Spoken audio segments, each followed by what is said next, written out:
Download aplikasi Tarbiyah Sunnah di handphone Anda. Tersedia di Google Play dan App Store. Bismillahirrahmanirrahim. Assalamualaikum warahmatullahi wabarakatuh. Innal hamdalillah nahmaduhu wa nasta'inuhu wa nastaghfiruh. Wa na'udzu billahi min syururi anfusina wa sayyiati a'malina. May yahdihillahu fala mudilla lahu wa may yudlil fala hadiya lahu. Wa asyhadu an la ilaha illallah wahdahu la syarika lahu. Wa asyhadu anna Muhammadan abduhu wa rasuluh. يا أيها الذين آمنوا اتقوا الله حق تقاته ولا تموتن إلا وأنتم مسلمون وبعد. Ayuhal ikhwah, para jamaah Masjid An-Nafi' Dago yang Allah muliakan, para pendengar radio Tarbiyah Sunnah Bandung, kita kembali berjumpa melanjutkan tipu daya setan. Sudah 4 poin cara setan dalam menggoda manusia yang kita bahas. Pertama, was-was. Kedua, lupa. Yang ketiganya, janji dan angan-angan. Keempatnya, mengancam dan menakut-nakuti.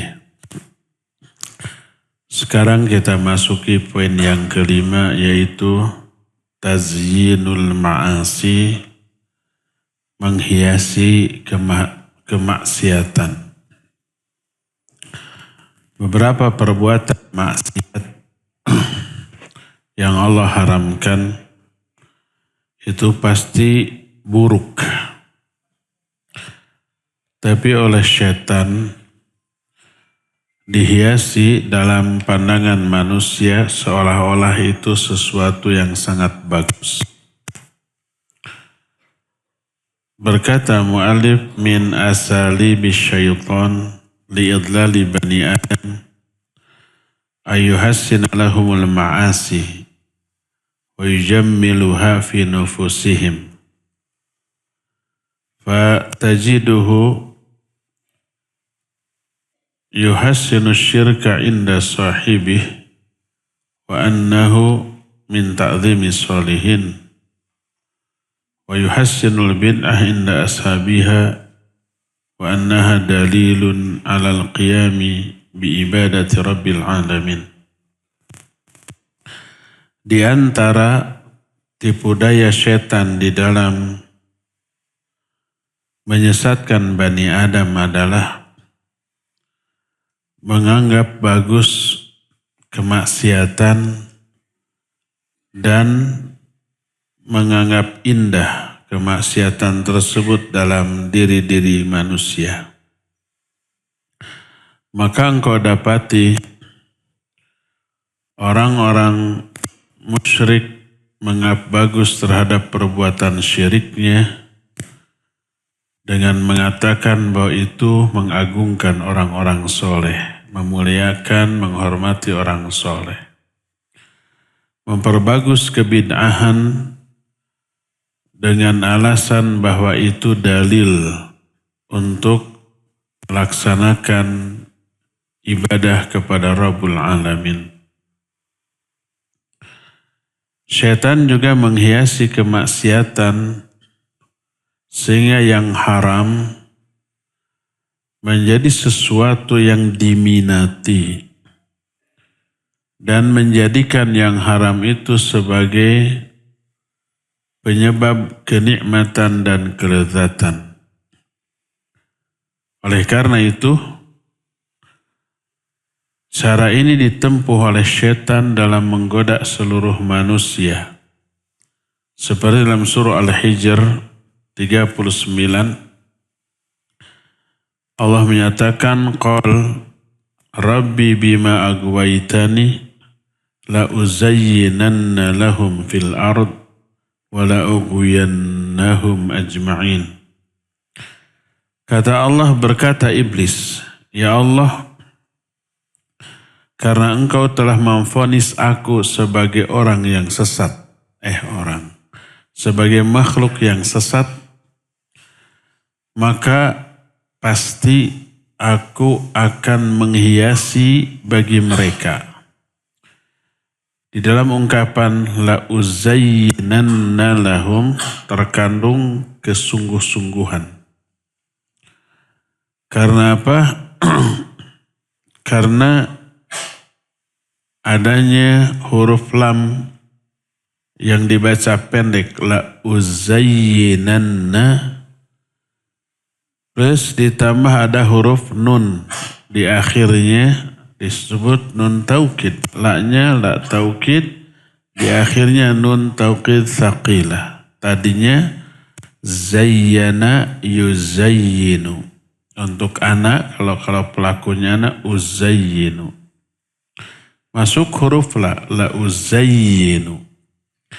Masuk huruf nun di belakangnya, la uzayyinanna. Ada dua huruf taukid. Taukid ini maknanya kesungguh-sungguhan, benar-benar serius, profesional. Si setan ini di dalam menggoda manusia amat sangat sungguh-sungguh. Ya Allah, karena engkau telah memvonis aku sebagai makhluk yang sesat, pasti aku akan hiasi bagi mereka di muka bumi. Maksudnya semua perbuatan buruk yang Allah haramkan dihiasi sehingga nampak sesuatu yang indah atau benar dalam pandangan pelakunya. Wala ughwiyannahum ajma'in. Dan pasti aku akan sesatkan mereka semuanya. Lalu sumpahnya ini atau tekadnya ini benar-benar dilaksanakan sejak mulai manusia pertama, yaitu Adam alaihi salatu wassalam. Dalam bentuk si setan menghiasi pohon yang dilarang. Kalau yang dilarang pasti buruk. Wala taqraba hadhihi syajarah fatakuna minadh dhalimin. Jangan kalian dekati pohon ini. Kalau didekati, zalim kalian berdua. Jadi mendekatinya itu buruk. Tapi oleh si setan dihiasi sehingga nampak indah, menggiurkan, dengan cara diberi istilah yang pertama baik, kedua mengandung unsur pangbibita, disebut dengan syajaratul khuldi. Dari istilahnya saja sudah menggiurkan, pohon keabadian. Ini bukan nama pohon itu, tapi sifat. Sebagai sifat dari pohon itu sebagai tipuan, hiasan setan agar Adam memandang pohon ini baik. Syajaratul khuldi. Kata Allah dalam surah Toha 120, berkata iblis, hal adulluka ala syajaratil khuldi wa mulkin la yabla.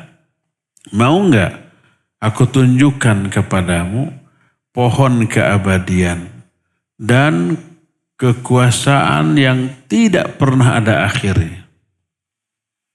Jadi pohon yang dilarang dihias dengan istilah yang menggiurkan, yaitu pohon keabadian. Dan ini makar atau tipu daya yang paling awal dilakukan oleh setan. Dan setanlah yang pertama kali menggunakan cara ini untuk menipu manusia. Yaitu menghiasi sesuatu yang buruk, dihiasi dengan kata-kata indah agar nampak indah dan menggiurkan. Lalu diwariskan secara turun-temurun kepada anak-anak turunan setan berupa menamai perkara-perkara yang haram dengan istilah-istilah yang disukai oleh jiwa. Seperti sekarang umpamanya, mengumbar aurat disebut dengan peradaban modern, stylish, gaul, update, gokil. Macam-macam istilah yang seolah-olah itu modern. Seolah-olah itu kemajuan. Seolah-olah itu kebaikan. Seolah-olah itu sesuatu yang memang baik dalam pandangan manusia.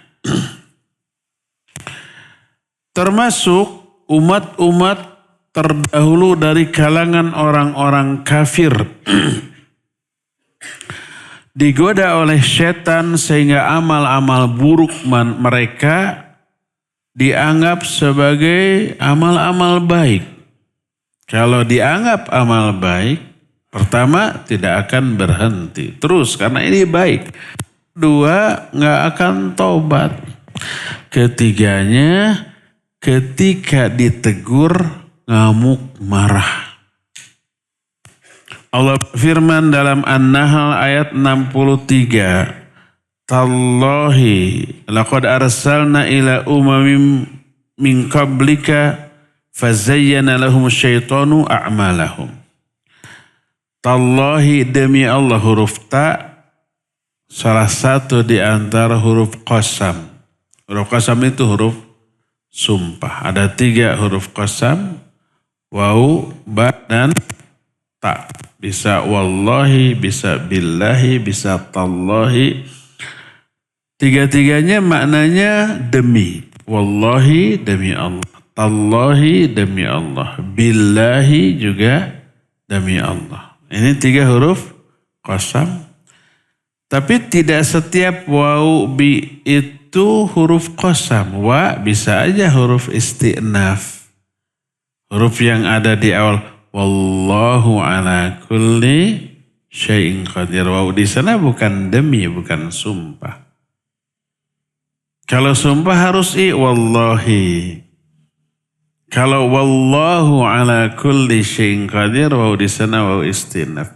Makanya orang yang pintar ilmu nahu bisa nipu orang yang nggak ngerti nahu. Kamu mau sumpah berani apa sumpah? Wallahu, nah wallahu bukan sumpah. Atau wallaha, bukan sumpah. Kalau sumpah harus wallahi.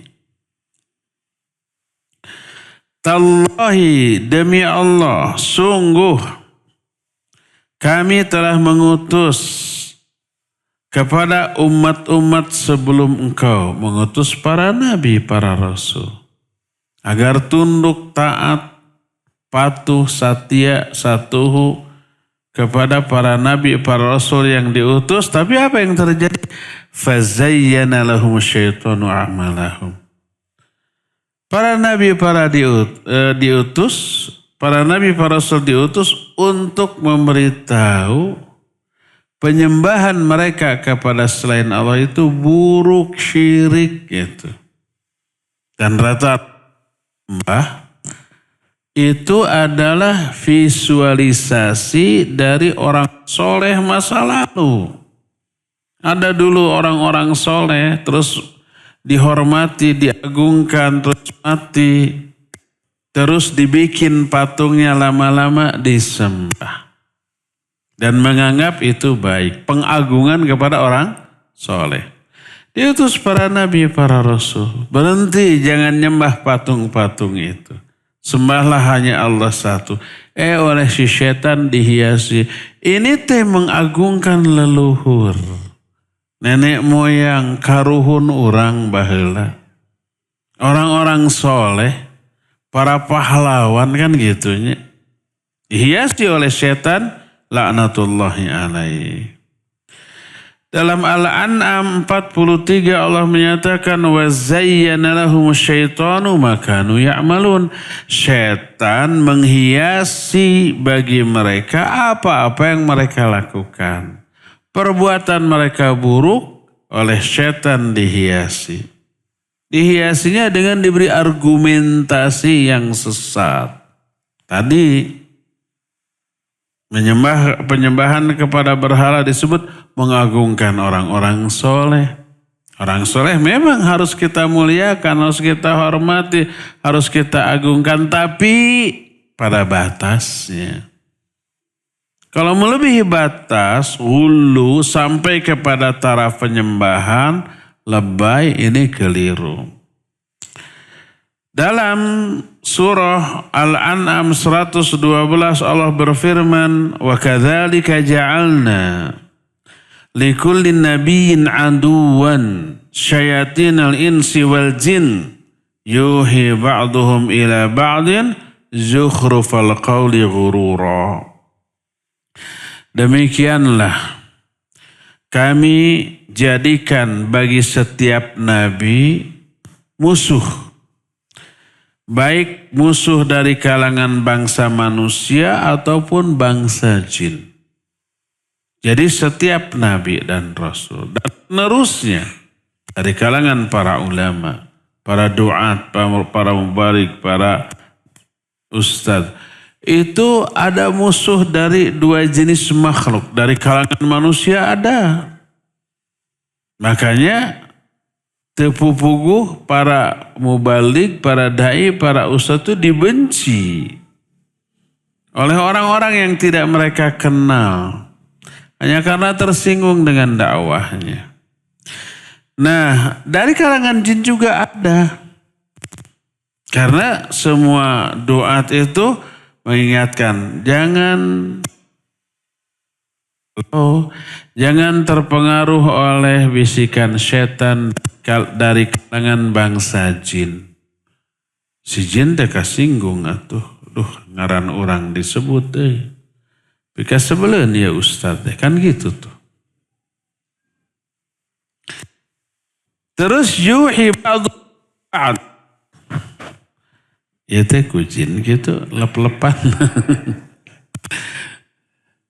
Yuhi ba'duhum ila ba'd. Mereka itu saling mewahyukan satu sama lain. Maknanya mewahyukan di sini bukan ngasih wahyu. Saling memberikan isyarat, petunjuk. Baik manusia ke manusia, jin ke jin, jin ke manusia. Apa bisik-bisik atau informasi yang mereka tukar? Zukhrufal qawli ghurura, menghiasi ucapan untuk menipu. Ucapan-ucapan yang bersifat menghiasi keburukan sehingga dianggap bagus, itu adalah sebuah tipuan. Ketika menjelaskan ayat yang tersebut, berkata Imam Ibnu Qayyim rahimahullahu ta'ala dalam kitab Ighatsatul Lahafan, anna kulla minasyayatinil ins wal jin yuzayyinu lil akhar al-amra alladhi yad'una ilayhi minal batil wa yuzakhrifuna lahul ibarat hatta yaj'aluhu fi ahsani surah. Kata Allah dalam ayat ini, yuhi ba'duhum ila ba'd zukhrufal qawli ghurura. Jadi para setan itu saling membisikkan satu sama lain, menghiasi ucapan sebagai sebuah tipuan. Maknanya adalah masing-masing setan dari kalangan jin dan manusia saling berbisik kepada yang lain, menghiasi perkara-perkara batil, dihiasi dengan ungkapan-ungkapan yang indah, sehingga perkara batil itu dianggap sebagai sebuah kebaikan. Tertipulah orang-orang bodoh. Tertipulah orang-orang yang tidak mengetahui hakikat dan tidak memahami makna-makna yang terkandung di dalam buruknya perbuatan karena tergiur, terpesona dengan lafaz-lafaz indah, ungkapan-ungkapan indah yang dibisikkan oleh setan. Sehingga mereka meyakini sebuah kebenaran sebagai kebatilan dan menganggap kebatilan sebagai sebuah kebenaran. Lalu pada ayat yang berikutnya, litasgha ilaih. Makna litasgha ilaih adalah bukan sekedar mendengar, tapi walitamila ila dzalikal kalam al-muzakhraf afidatul ladzina la yu'minuna bil akhirah. Lalu hati orang-orang yang tidak beriman kepada hari akhirat memiliki kecenderungan, minat, tertarik, kabita oleh perbuatan buruk yang dihiasi dengan perkataan-perkataan indah tadi. Lalu setelah ada minat, liyardauhu, mereka lalu ridho, senang dengan hal tersebut. Jadi pertama, melihat ada perbuatan buruk. Dia belum tahu itu baik apa buruk. Lalu ada penjelasan dari setan yang dibisikkan kepada orang-orang tertentu. Dan yang dibisikkan kalimat yang indah yang menipu orang tentang perbuatan buruk tadi seolah-olah dianggap bagus, dianggap baik. Setelah dianggap baik muncul kecenderungan ingin mengamalkannya. Lalu hatinya pun merasa senang, ridho dengan hal tersebut. Begitulah cara setan la'anahumullah untuk menggoda manusia sehingga jadilah itu sebagai sebuah keyakinan yang tertancap kuat di dalam jiwanya bahwa keburukan yang Allah haramkan itu merupakan sesuatu yang bagus. Dalam surah Maryam ayat yang ke-83 Allah menyatakan alam tara anna arsalna syayatina 'alal kafirina ta'uzzuhum azza. Tidakkah engkau perhatikan? Kami telah mengutus para setan kepada orang-orang kafir. Ta'uzzuhum azza. Orang kafir itu, si setan itu memberi support kepada orang-orang kafir dengan support yang sangat kuat. Dalam bahasa Arab, ta'uzzuhum azza. Azza ini disebutnya masdar atau maf'ul mutlak. Masdar, maf'ul mutlak adalah masdar yang dibentuk dari fiil yang ada di awal kalimat untuk memberi makna benar-benar sungguh-sungguh. Seperti umpama ajlisu 'alal kursi julusan. Saya duduk di atas kursi julusan dengan sebenar-benarnya, duduk benar, bukan hanya basa-basi baso. Nah, julusan diambil dari kata ajlisu. Ijlisu julusan.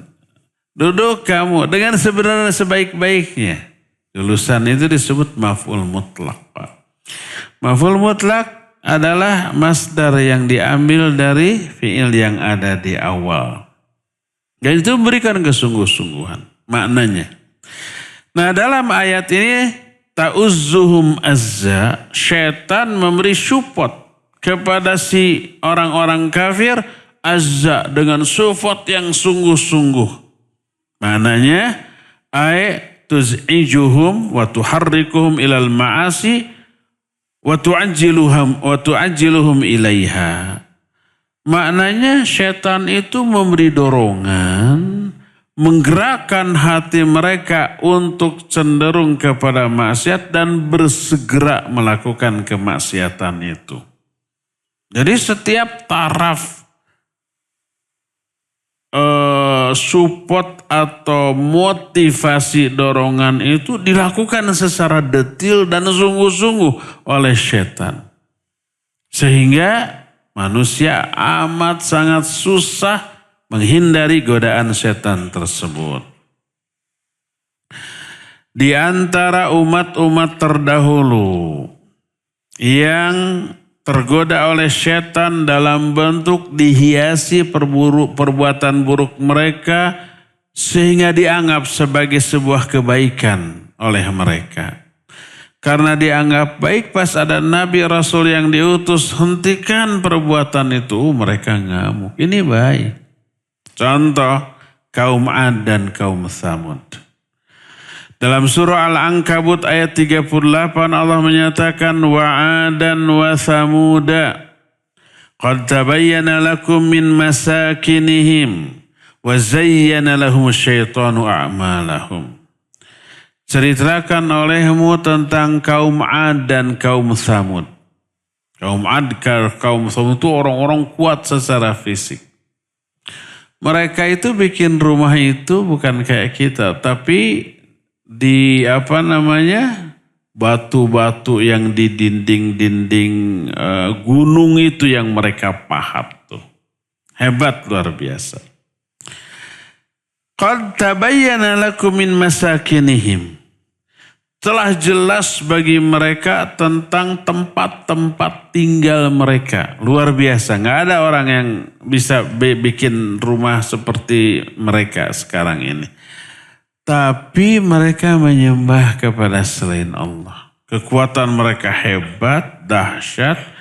Dan dianggap oleh mereka itu pemberian karunia dari Allah Azza wa Jalla.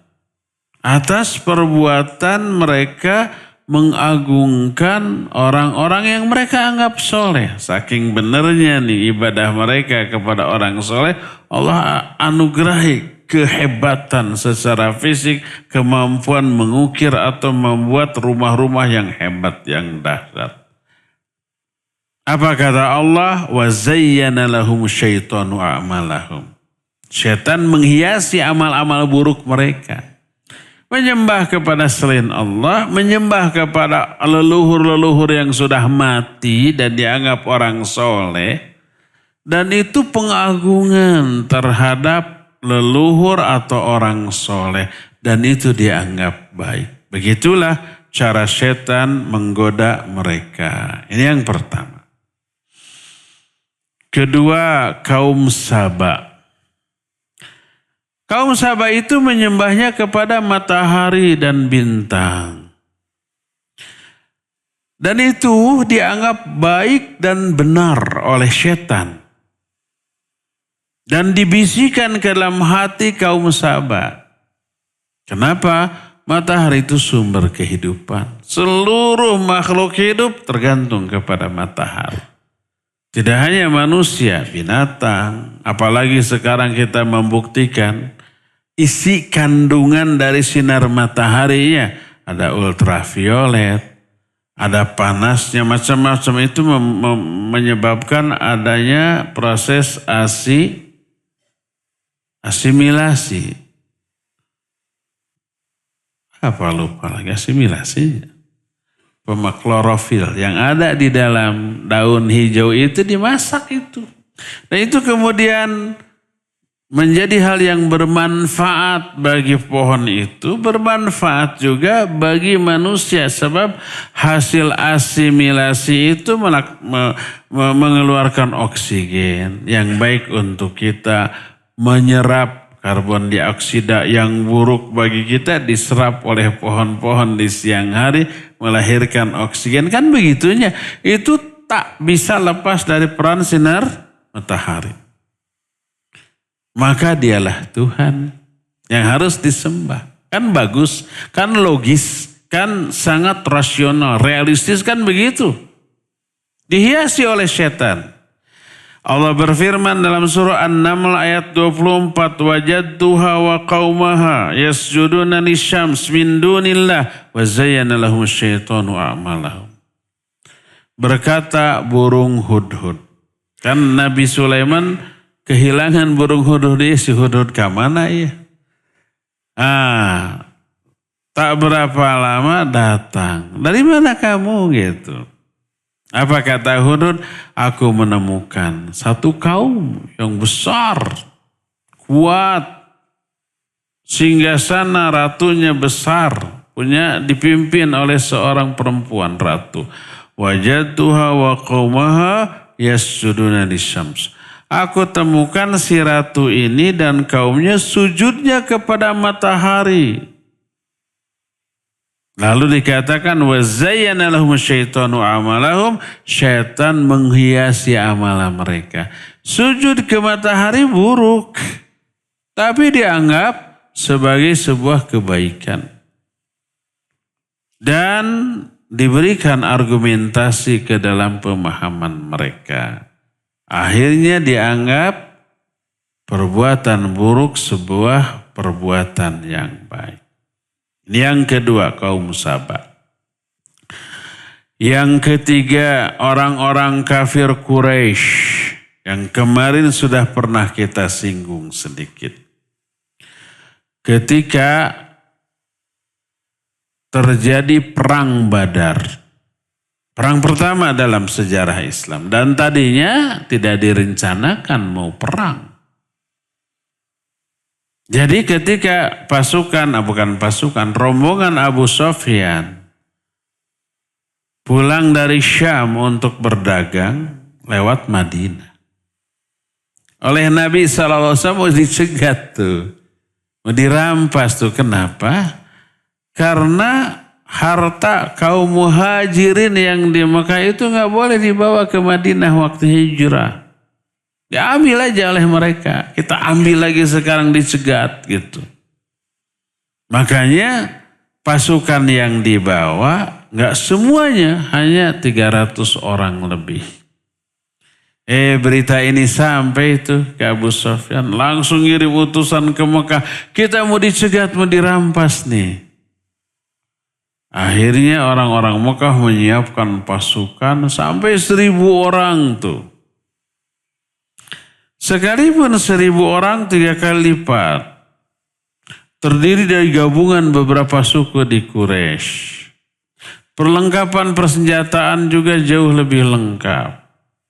Dan variasi dari pasukan, ada kavalerinya, ada infanterinya, ada snipernya, para pemanahnya, itu lengkap. Walaupun begitu mereka itu masih setengah hati memerangi Nabi dan kaum muslimin. Datang syaitan. Mereka menyatakan, hayulah kita juga bawa pasukan. Terus kami janji kamu gak akan bisa dikalahkan. Kemudian kami pun akan membantu kamu. Jadi dihiasi itu. Bahwa ini sebuah perbuatan yang sangat bagus. Tadinya setengah hati, sekarang menjadi full berani saja. Allah jelaskan dalam Al-Quran surah Al-Anfal ayat yang ke-48, wa idz zayyana lahum syaitanu a'malahum wa qala la ghaliba lakumul yawma min nas wa inni jarul lakum. Kata Allah, ingat ketika syaitan menghiasi amal-amal orang-orang musyrik. Dengan cara apa? La ghaliba lakumul yawma minan nas. Pada hari ini kamu gak akan ada yang bisa mengalahkan. Wa inni jarul lakum, aku dukung kalian. Aku juga bawa pasukan. Syaitan waktu itu membawa pasukan. Terlihat oleh orang kafir. Sehingga kumaha rupana kayak manusia aja. Disangkanya itu manusia biasa, menjelma. Padahal itu syaitan dari kalangan bangsa jin. Falamma tara'atil fi'atan. Ketika bertemulah dua pasukan. pasukan Badar kaum muslimin, pasukan orang-orang musyrik. Orang-orang musyrik ada pasukan setan pendukung dari kalangan bangsa jin. Pasukan kaum muslimin ada 1000 malaikat. Selain orang yang 300 itu. Allah menyatakan id tastaghithuna rabbakum fastajaba lakum anni mumiddukum bi alfim minal malaikati murdifin. Ingat ketika kamu itu berdoa kepada minta tolong. Kami ijabah doamu. Dengan cara kami turunkan 1000 malaikat yang turun berduyun-duyun. Pasukan malaikat tidak terlihat oleh orang. Tapi falamma tara'atil fi'atan. Ketika dua pasukan bertemu. Pasukan malaikat terlihat oleh pasukan setan. Wah. Apa akibatnya? Nakasu ala akibai. Mereka itu lari pontang-panting sampai ke lautan. Terlihat tuh oleh orang-orang kafir. Lalu lompatan. Lalu berkata, inni bari'um minkum, kata si iblis. Kepada orang-orang kafir. Orang kafir dikadalin juga oleh si iblis ini. Inni bari'um minkum. Aku berlepas diri dari kalian. Inni arama la tarawun. Aku melihat apa yang tidak kalian lihat. Maksudnya pasukan malaikat. Inni akhafullaha rabbal alamin. Aku pun takut kepada Allah Azza wa Jalla. Apa akibatnya? Daunlah mental orang-orang kafir melihat si setan yang tadinya mensupport, mendorong untuk terus maju. Malah kabur. Dan yang terjadi mereka mengalami kekalahan. Ini yang ketiga, orang-orang kafir Quraisy pun dikadalin oleh si setan. Dengan cara dihiasi itu. Semangat mereka yang tadi cuma setengah hati disupport sampai 100%. Setelah 100% mereka sedih kabur. Ya. Termasuk apa yang Allah jelaskan dalam surah Fussilat 25. Allah menyatakan wa qayyadna lahum qurana fazayyanu lahum ma baina aydihim wa ma khalfahum. Kata Allah, kami tetapkan bagi mereka qurana. Qurana itu qarin, bahasa kitanya jadi kroni. Teman dekat dari kalangan setan. Masing-masing kita ada qarin dari dua makhluk. Qarin dari jin, qarin dari malaikat. Ma ahadum minkum illa wukila ilaihi qarinu minal jin wa qarinu minal malaikah. Tak ada seorang pun di antara kalian. Kecuali dikirim satu qarin bangsa jin, satu qarin bangsa malaikat. Setiap kita begitu. Saya juga ada jin qarinnya. Ada juga malaikat qarinnya. Malaikat qarin membisikkan kebaikan. Jin qarin membisikkan keburukan. Mana yang kita akan turuti sangat tergantung kondisi iman kita. Kalau imannya lagi naik, yang diturut adalah bisikan malaikat qarin. Kalau lagi degradasi, lagi turun, lagi futur, yang akan diturut siapa? Bisikan jin qarin. Begitulah terus. Kata Allah Azza wa Jalla wa qayyadna lahum qurana. Kami tetapkan bagi mereka qarin-qarin. Fazayyanu lahum ma baina aydihim wa ma khalfahum. Lalu si jin qarin ini, syaitan qarin menghiasi bagi mereka apa yang ada di depan mereka dan apa yang ada di belakang mereka. Apa maknanya? Berkata Imam Ibnu Katsir dalam kitab tafsirnya, ay qayyadna lahum min syayatinil ins wal jin fazayyanu lahum ma baina aydihim min umurid dunya wa ma khalfahum min umuril akhirah aw ma baina aydihim ma amiluhu wa ma khalfahum ma azamuhu ala amalih. Maknanya, kami tetapkan bagi mereka setan-setan baik bangsa jin maupun bangsa manusia. Kita punya qarin bangsa manusia. Siapa qarin kita? Kita yang memilih. Sahabat dekat kita, teman-teman dekat kita. Kita yang memilih itu. Dan kita harus memilih berdasarkan agamanya. Kata Nabi SAW, al-maru ala dini khalili. Falyandur ahadukum mayyukhalil. Seseorang agama itu akan dipengaruhi oleh agama kawannya. Maka perhatikan dengan siapa kalian berkawan. Itu qarin. Selain ada jin, selain ada malaikat. Ya. Nah, fazayyanu lahum. Lalu qarin, kawan-kawan ini menghiasi apa-apa yang ada di depan mereka dari perkara-perkara dunia. Perkara dunia yang buruk dihiasi oleh teman-teman yang buruk. Yuk, itu ada dangdut. Oh enggak mau. Itu penyanyinya itu. Masya Allah. Kan gitu pakai Masya Allah segala. Pokoknya mau seru. Dihiasi, saya nggak kabita gitu.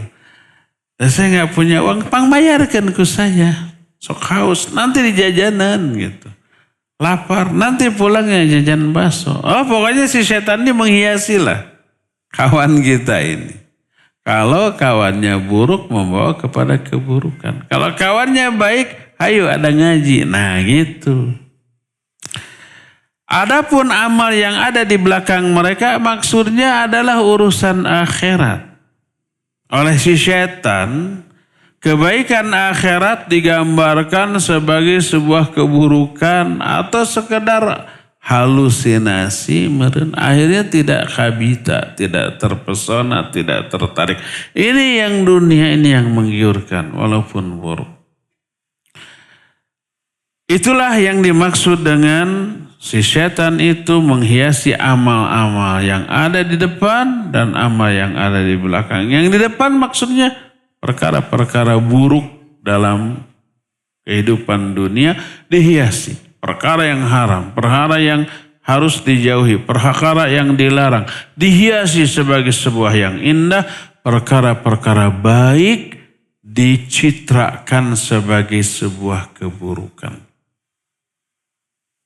Itulah yang ketiga. Keempat. Setan juga menghiasi perbuatan mereka dalam hal membunuh bayi-bayi ketika kecil. Ya bayi mah kecil atunya. Ketika masih bayi dibunuh.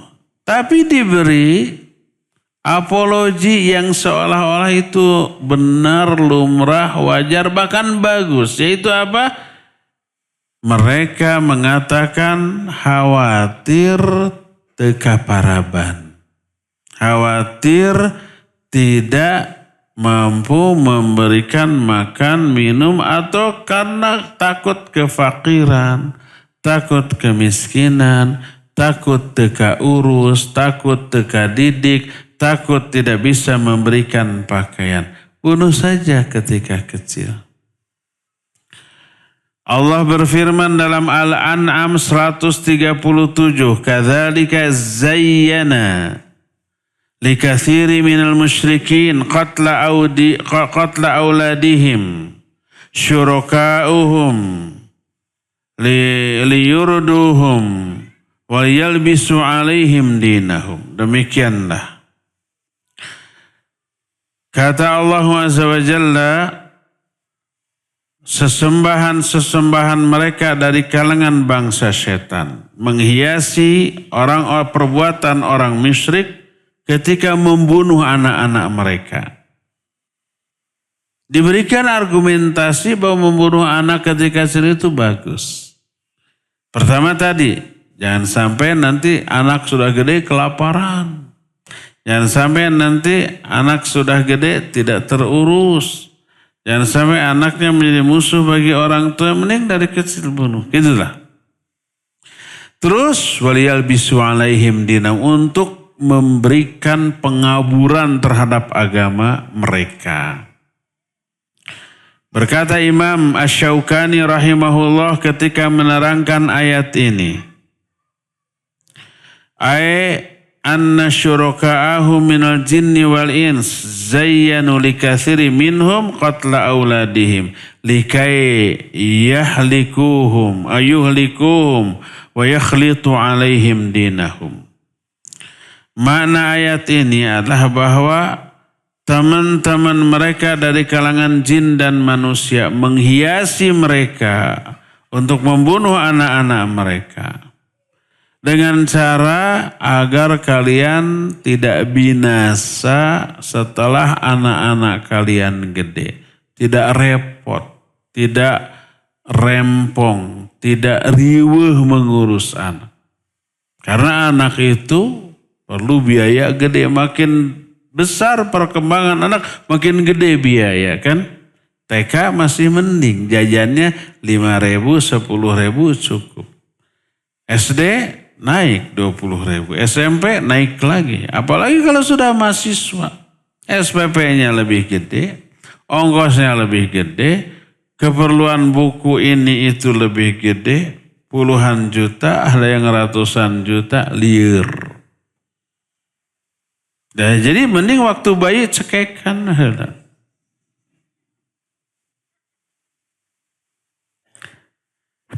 Keempat, orang-orang murtad yang keluar dari Islam dihiasi kemurtadannya dengan argumentasi yang menganggap murtad itu sesuatu yang bagus. Kalau jadi muslim terbelenggu loh.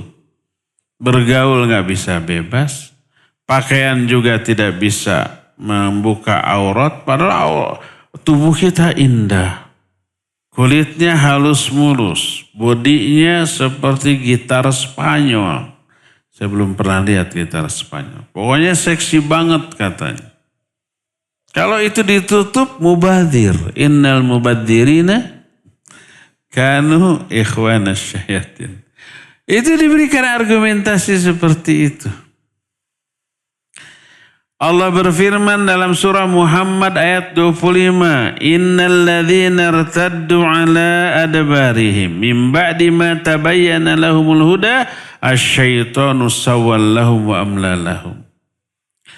Sesungguhnya orang-orang yang murtad mundur kembali ke belakang setelah jelas bagi mereka petunjuk, syaitan menipu mereka dan memanjangkan angan-angan mereka. Apa maknanya? Berkata Imam Asy-Syaukani dalam kitab tafsirnya. Ay annahu zayyana lahum khatayahum wa sahala lahumul wuqu' fiha wa madda lahum minal amal wa wa'adahum tulal umur. Maknanya syaitan menghiasi kesalahan-kesalahan mereka. Kesalahannya dihias sehingga dianggap kebaikan. Memudahkan mereka untuk terjerumus ke dalam kesalahan itu, bahkan enjoy menikmati kesalahan tersebut. Kemudian diberi angan-angan panjang, usia kalian akan panjang. Ada orang-orang tertentu ketika jadi muslim kelihatan terbelenggu oleh beberapa aturan dalam syariat Islam. Akhirnya apa yang terjadi? Yang terjadi dalam benaknya adalah susah mengembangkan karir. Kalau karir nggak berkembang, pemasukan juga kurang. Tapi kalau keluar dari Islam, masuk agama lain, nanti banyak sumbangan, bebas, karirnya nanjak, kan gitu ya.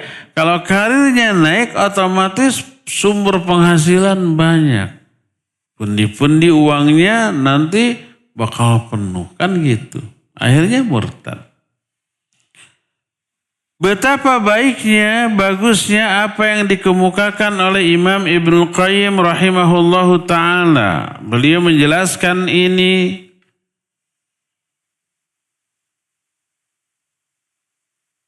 ketika menjelaskan bagaimana cara setan menipu manusia. Kata Imam Ibnul Qayyim,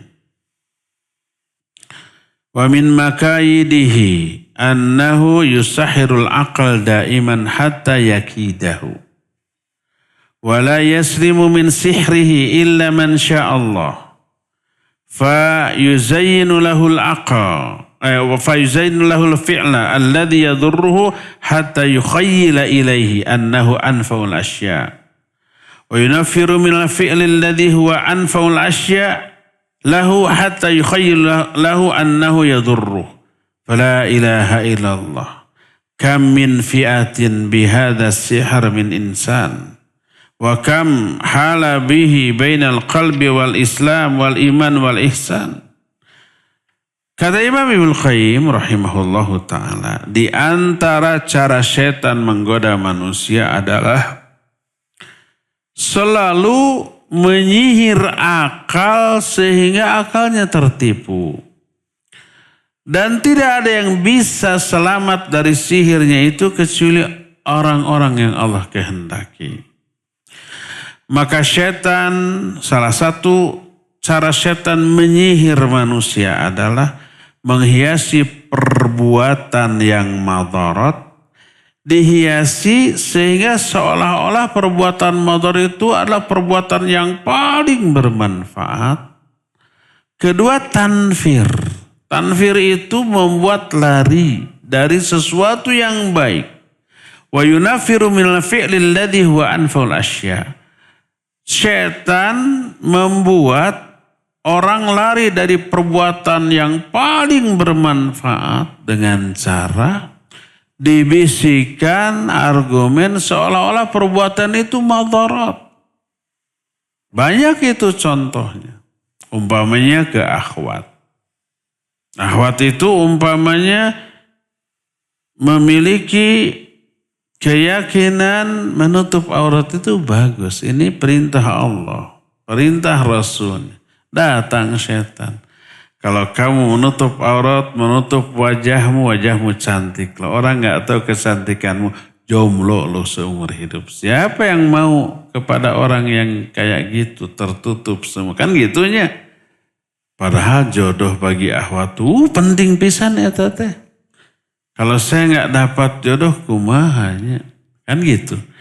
Menutup aurat yang bagus dianggap madarat. Kedua, rambut tuh perlu nafas, perlu sinar matahari. Kalau ditutup nggak dapat sinar matahari, engapeun rambut tuh bisa nafas. Kalau ketutup sama kerudung, perlu oksigen, perlu udara segar, perlu tiupan angin kan gitunya.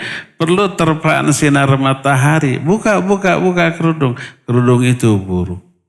Ada yang begitu? Ada banyak. Ya, macam-macam orang. Jadi itulah cara setan menggoda manusia. Yang buruk dihiasi sehingga dianggap bagus. Yang bagus sebaliknya. Apa lawan dari dihiasi? Di apa? Dijelek-jelekan. Dianggap itu sebagai sebuah kejelekan. La ilaha illallah. Betapa besarnya fitnah yang terjadi muncul akibat sihir setan kepada manusia ini. Dan betapa banyaknya manusia yang hatinya terhalang dari Islam, dari iman dan dari ihsan. Betapa banyaknya kebatilan yang dianggap hak, dianggap baik oleh manusia. Dan sebaliknya betapa banyaknya kebaikan yang dianggap buruk oleh manusia. Dan itu adalah salah satu bukti bahwa setan menghiasi keburukan sehingga nampak baik. Dan memburukan kebaikan sehingga tampak jelek. Poin terakhir. Wa min tazinihi annahu hassana li ahli bid'ahum hatta raghabu 'anis sunnah. Wa hassana li ahli nifaq nifaqahum hatta raghabu 'anil iman.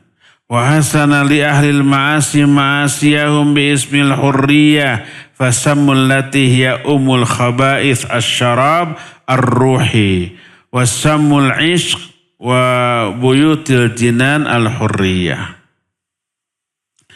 Di antara cara setan menggoda manusia adalah menghiasi, menganggap bagus kebid'ahan dalam pandangan ahli bid'ah. Sehingga mereka benci kepada sunnah. Menganggap bagus kemunafikan dalam pandangan orang-orang munafik sehingga mereka membenci iman. Caranya bagaimana? Ahlul bid'ah menganggap baik kepada kebid'ahannya. Itu dengan dua dalil nakli dan dalil akli. Dalil nakli dari Quran Sunnah. Dari akli adalah dalil akal. Banyak ayat, hadis yang bisa dibedol maknanya sesuai kehendak manusia pengekor hawa nafsu. Seperti contohnya umpamanya. Ada banyak hadis yang menyuruh kita berinovasi dalam perkara agama. Seperti umpamanya man sanna sunnatan hasanatan. Siapa orang yang memberi contoh amalan baik. Zikir amalan baik, ini amalan baik dan dia akan peroleh pahala ditambah pahala orang-orang yang mengikutinya. Ini kan amalan ini baik ya? Iya baik. Jadi dapat pahala jariyah. Terus apa yang sudah dipandang baik oleh kaum muslimin secara umum pasti juga baik menurut pandangan Allah. Jadi hadis dari Abdullah bin Mas'ud radhiyallahu an yang menyatakan, kata Ibnu Mas'ud, ini riwayat dari Ibnu Mas'ud, riwayatnya sahih. Kullu man ra'al muslimuna hasanah fahuwa hasanatun indallah. Semua hal yang dianggap baik oleh kaum muslimin pasti baik juga menurut Allah. Ini amal-amal ini memang gak ada contohnya dari Nabi. Tapi kaum muslimin memandang ini baik berarti pasti baik juga menurut pandangan Allah. Siga benar siganya. Kalau siga berarti gak benar. Eta budak siga monyet. Berarti bukan monyet. Yang mirip. Nah, tapi yang jelas bukan. Kayak benar. Berarti tidak benar. Itulah cara syaitan untuk menggoda manusia menganggap baik terhadap perbuatan buruk yang dilakukannya. Karena itu orang menganggap itu ibadah. Dan ketika diingatkan, dinasihati bahwa itu keliru, marah, memusuhi. Maka sangat sulit untuk berhenti dan tobat, bahkan semakin lama akan semakin menguat di dalam dirinya. Ya, inilah ikhwah beberapa contoh bagaimana setan menghiasi keburukan dianggap sebagai kebaikan, dan inilah yang kelima dari tata cara setan menggoda manusia, menghiasi kemaksiatan sehingga dianggap sebagai sebuah kebaikan. Cukup ya, sampai di sini saja dulu dan kita masih punya sisa waktu untuk bertanya jawab. Di meja saya ada cake, kue. Satu ikhwan, satu akhwat. Ikhwan ada yang mau kue? Cung. Cung, kalau nggak suka jual bisa. Ada, Cung? Kasih. Mic-nya dulu.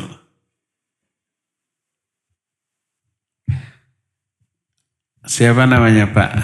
Agus, Pak Ustadz. Pak Agus. Baik, Pak Agus, sebutkan 2 saja di antara cara setan menipu manusia. Sudah 5 yang kita jelaskan, 2. Assalamualaikum warahmatullahi wabarakatuh. Waalaikumsalam warahmatullahi wabarakatuh. Dengan cara yang haram dibikin seolah-olah bagus itu Ustaz. Apa tadi namanya istilahnya? Menghiasi. Menghiasi. 2. 2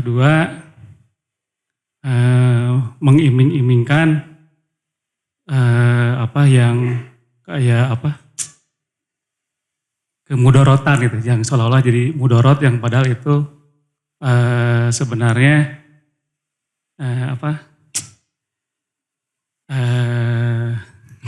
bermanfaat. Bermanfaat gitu Ustaz. Eta kene. Kajian-kajian sebelumnya hadir enggak? Hadir Ustaz. Sok, apa yang sudah pernah dikaji? Cara setan menggoda manusia. Salah satunya, bentar. Ustaz. Niron. Tadi 5 ya sudah disebut di awal.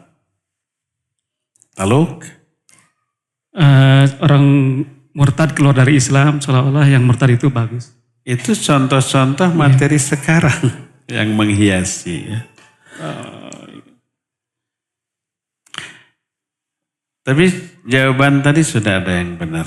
Ya, mau yang coklat, mau yang putih. Dua-duanya.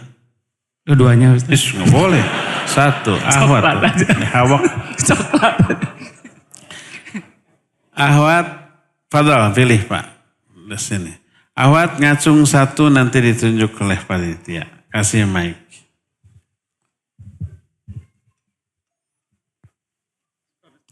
Afan. Ada?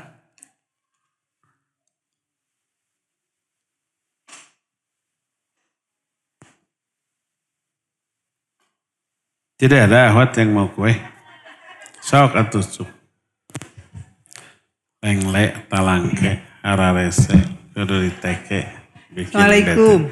Waalaikumsalam warahmatullahi wabarakatuh. Ya, ahwat, sebutkan 4 lagi cara setan menggoda manusia. Lupa, yang kedua, yang ketiga, sebentar. Memberikan janji dan angan-angan. Yang keempat, memberi ancaman dan menakut-nakuti. Yang kelima, menghiasi kemaksiatan. Oh, was-was, udah tadi yang kedua. Was-was, iya barakallah. Alhamdulillah, terima kasih. Jazakallah. Ya, sama-sama. Ya.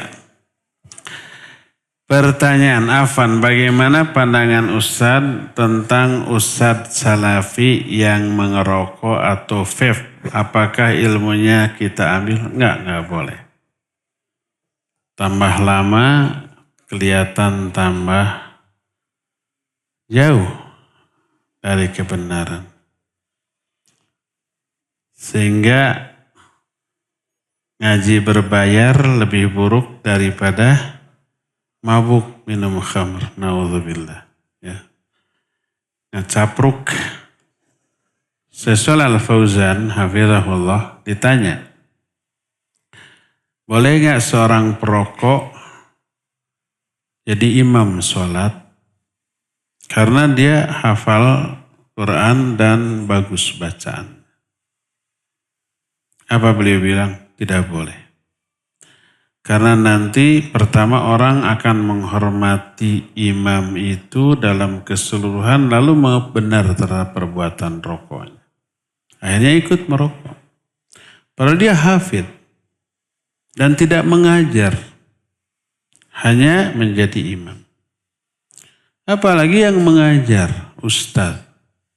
Pengaruhnya lebih besar daripada sekedar imam. Ya, maka tidak boleh diambil. Ketika dia ingatkan, bukannya malu, bukannya tobat, bukannya berhenti, malah sowot segitu loh.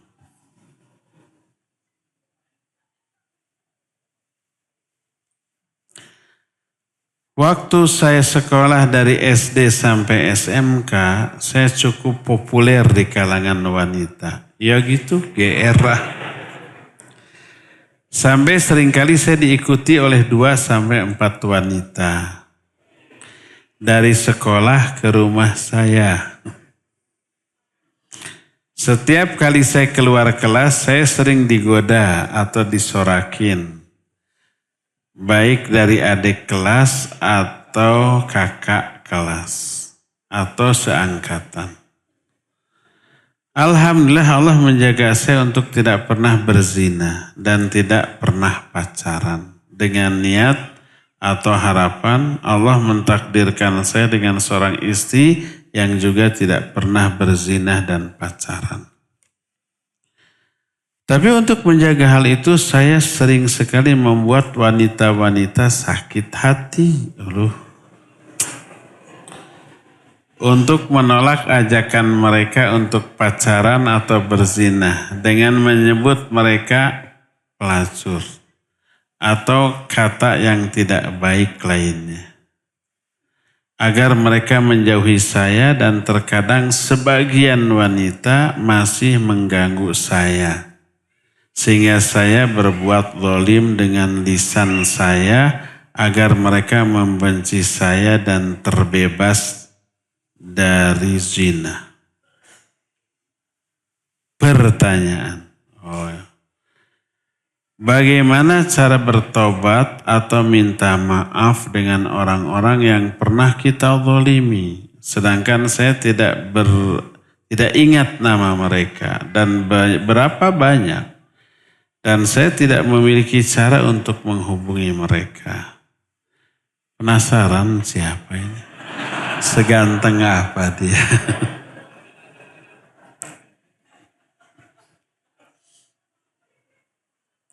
Iya. Ini sekarang udah nikah apa belum nih? Belum? Oh.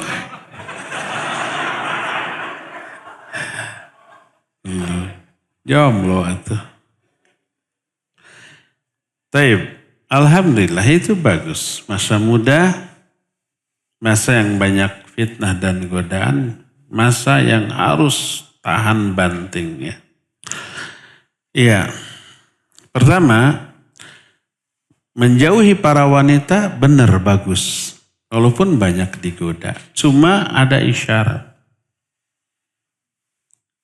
Kenapa wanita itu berani menggoda? Kalau kita tidak layak untuk digoda. Walaupun umpamanya ganteng, favorit, tapi kalau sikap kita tegas, mas, sarieun tuh. Segen, jangankan menggoda gitu ya. Umpamanya ada perempuan yang pakai lekbong juga ya, kelek katembong. Dekat dengan kita langsung dibedolan tuh. Atau langsung ditutup gitu. Karena segen, karena malu.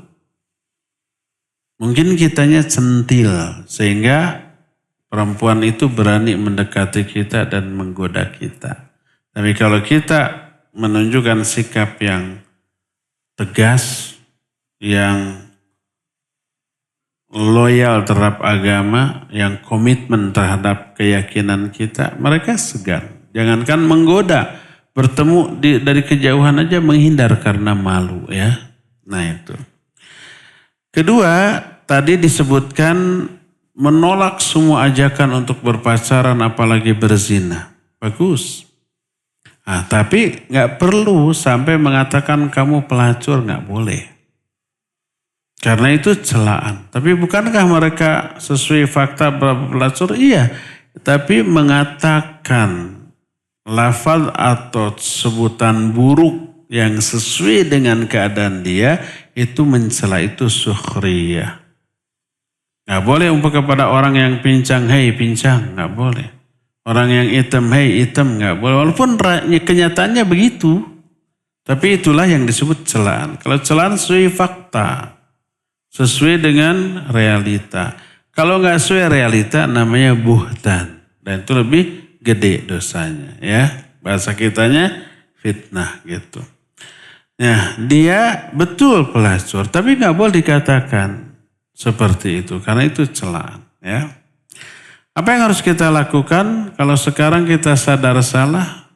Kalau ada orangnya hubungi bukan untuk digoda lagi, minta maaf. Dulu saya sudah kebablasan nyebut pelacur dan semua dimaafkan. Yang kedua, kalau tidak bisa dihubungi ya sudah.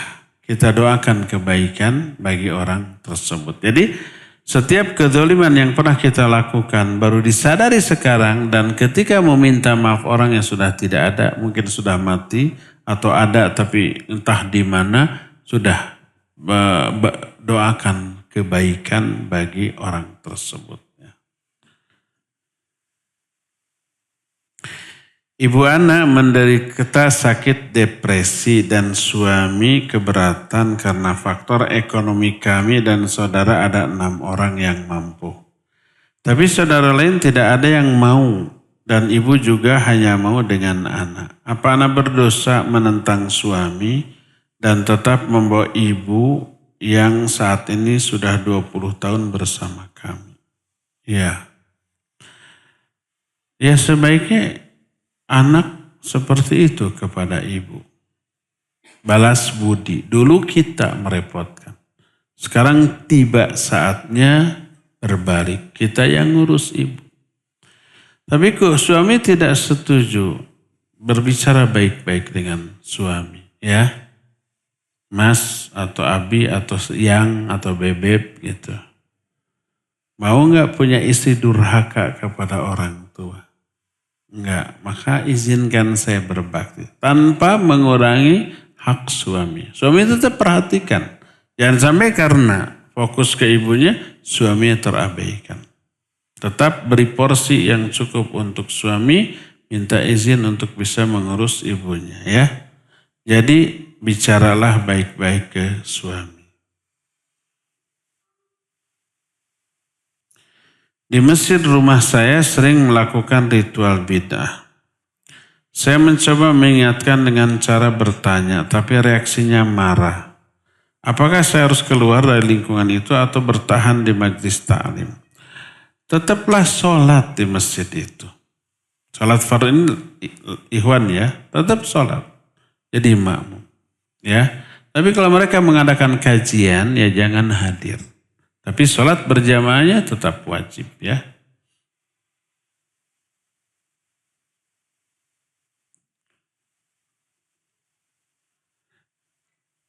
Ana mau nanya Ustadz mengenai reuni suami Ana.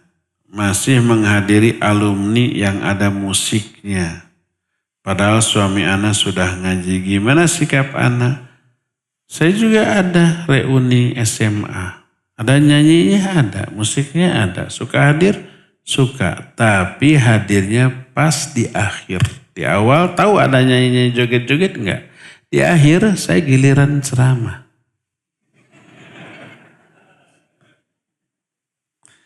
Jadi dari jam 9, jam 10. Nah nanti ba'da dzhur habis makan baru ada tausiah. Saya hadirnya ba'da dzhurnya. Kesempatan. Enggak lama, paling 10-15 menit cukup. Mereka enggak akan kuat sampai setengah jam, apalagi 1 jam. Tapi lumayan ya. Jadi tidak hadir di awal-awal acara.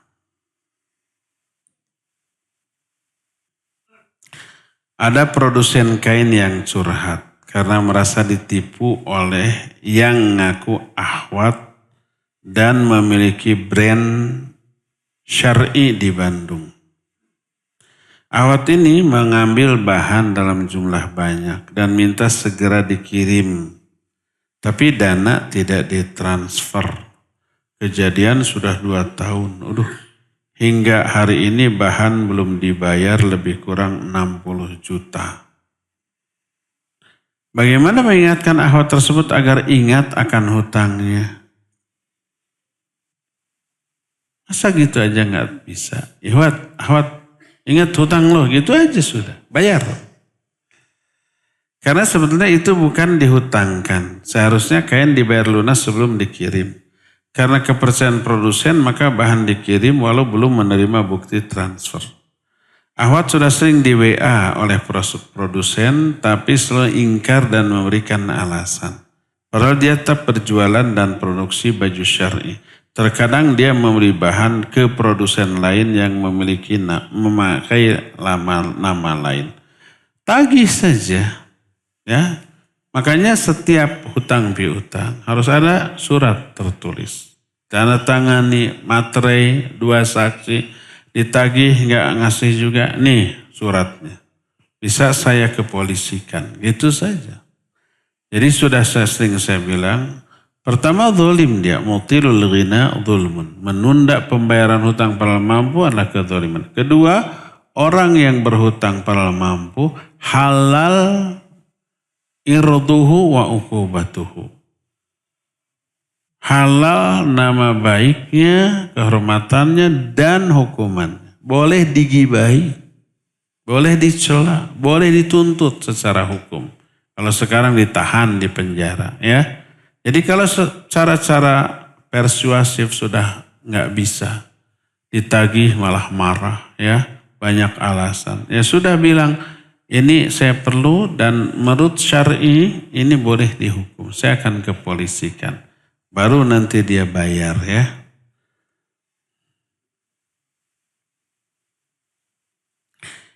Ibu Ana mendapatkan beras dari koperasi. Apa beras tersebut halal, boleh dimakan? Maksudnya mendapatkan tuh hadiah gitu atau dikasih? Kalau memberi hadiah ya boleh, ambil aja. Anas sebagai anak takut beras itu haram karena dapat dari koperasi. Karena ibu anak kemungkinan besar sebagai pengurus koperasi tersebut.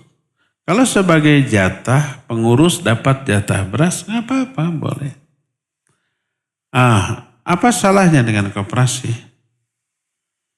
Kalau memang beras itu jatuhnya jadi haram dikonsumsi, kami sebagai anaknya bagaimana? Mungkin keharaman koperasi karena ada bunga gitu ya. Koperasi simpan pinjam. Kalau koperasi ini murni menjalankan bisnis yang ada unsur riba, maka tidak boleh.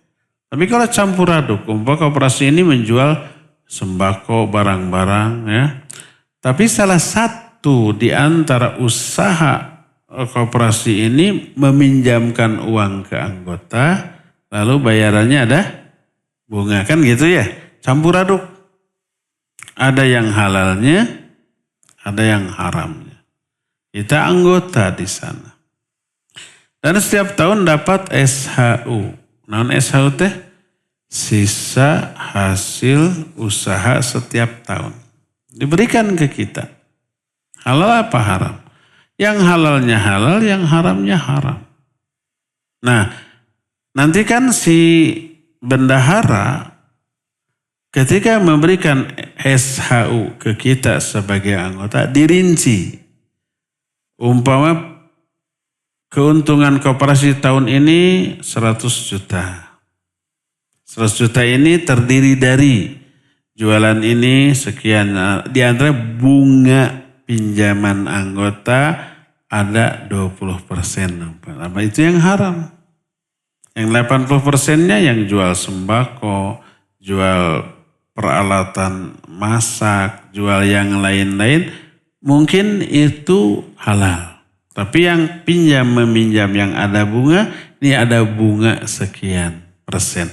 Nah itu haram. Jadi dari keuntungan total yang kita dapat, dilihat rinciannya ada bunga 20%, keluarkan 20% dari yang kita dapat sebagai bunga, salurkan seperti menyalurkan uang bunga, ya. Begitu kalau koperasi tersebut ada unsur bisnis yang mengandung riba.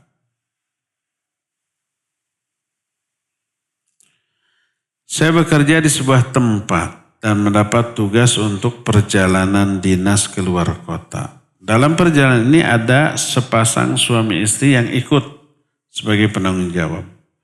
Dan mayoritas pekerja adalah perempuan hingga tidak bercampur bebas antara laki dan perempuan. Keamanan insya Allah terjaga dan diupayakan terhindar dari fitnah. Namun perjalanan ini dilakukan tanpa mahram karena saya belum menikah. Tapi teman saya juga ada yang sudah nikah. Bagaimana hukumnya? Pertama nikahlah, ya. Mungkin di sini ada yang minat, silakan. Kirim CV-nya. Iya, yang jadi masalah sih adalah safar tanpa mahram keluar kota. Ini nggak boleh. Boleh tugasnya boleh keluar kota, tapi dampingi dengan mahram. Mungkin kakaknya, mungkin adiknya, mungkin ayahnya, atau mahram lain, ya. Kalau tidak ada mahram, minta izin ke bos, saya tidak bisa safar karena saya perempuan tanpa mahram. Minta tugas lain, silakan tugas keluar kota diberikan ke orang lain, ya. Bisa begitu.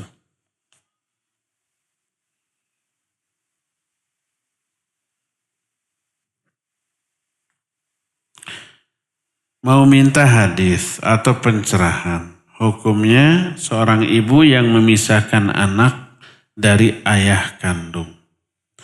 Malahan sampai anaknya sekarang umur 45 tahun masih belum tahu siapa ayahnya. Karena sudah dipisah dari bayi. Harus bagaimana sikap anak ke ibunya? Ditanyakan sudah tapi tetap diam, gak mau ngasih tahu. Apa berdosa kalau anak terus mendesak ibunya karena pengen tahu ayah? Tidak berdosa, boleh, bahkan harus. Agar dia bisa berbuat baik ke orang tuanya. Ya. Yang dosa ibunya. Ini tidak ngasih tahu siapa bapaknya. Boleh bertanya ke ibu dengan cara yang baik, yang santun gitu ya. Saya sekarang tinggal dengan mertua usia 70. Beliau qadarullah masih terlihat belang betong untuk salat. Cenderung malas untuk kegiatan.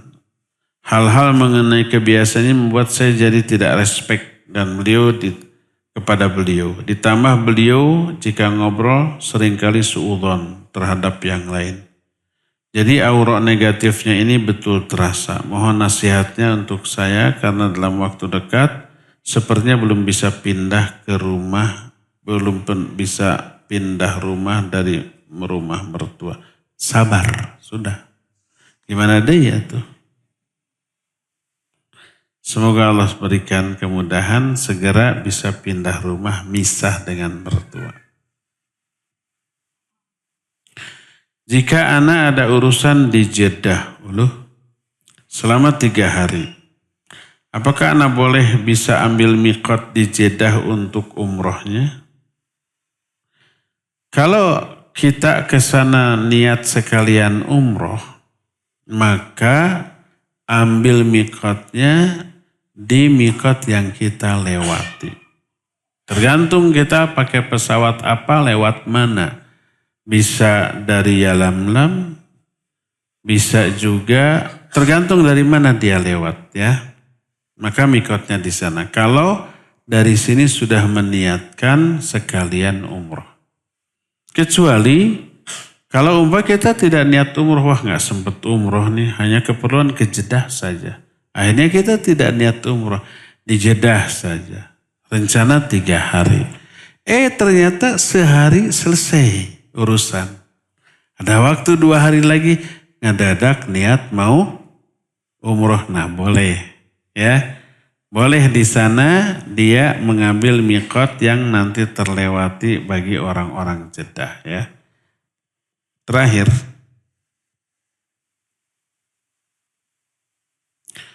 boleh nggak jual beli emas secara untuk tujuan investasi?